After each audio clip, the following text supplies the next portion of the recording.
Actuellement, il y a un projet de délocalisation de l'école sur une plateforme dont on ne connaît pas les tenants et les aboutissants. Le personnel est en grève pour protester contre la fermeture de l'internat parce que c'était un outil d'éducation avec des collègues qui sont là depuis de nombreuses années. L'éducatif qui permet à ces jeunes à la fois de comprendre les règles sociales mais aussi de s'insérer, de s'implanter. C'est des jeunes qui ont vraiment du courage parce que souvent ils ont fui la guerre ou ils ont fui la misère économique. Ils ont réussi quand même à s'insérer. On en a beaucoup qui restent en Seine-et-Marne.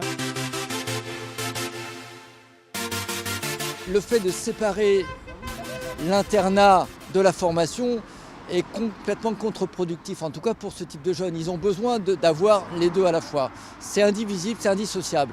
Si on coupe ça, il est certain que les jeunes, en tout cas qui dépendent de l'ASE, qui ont besoin des personnels de l'ASE, ne pourront jamais s'y retrouver. Et à partir de là, la soi-disant plateforme que la mairie veut créer deviendra une plateforme de droit commun. Et la spécificité de l'établissement, elle n'existera plus.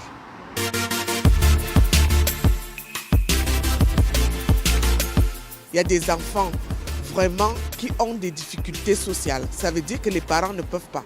Ils sont au chômage et ils ne peuvent pas éduquer leurs enfants. Et ceux-là sont placés par le juge. Il y a des enfants qui sont des mineurs étrangers isolés, tous ceux qui réussissent à traverser la mer Méditerranée sans tomber dans l'eau. Quand ils arrivent en France, on les prend en charge. Ces enfants-là n'ont pas la culture française. Ils ont une autre culture. Et nous, on est là pour les aider, pour leur dire c'est comme ça qu'on vit en France.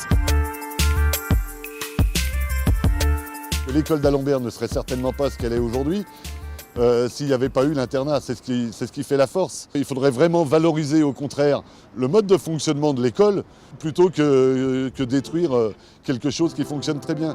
C'est un investissement sur l'avenir.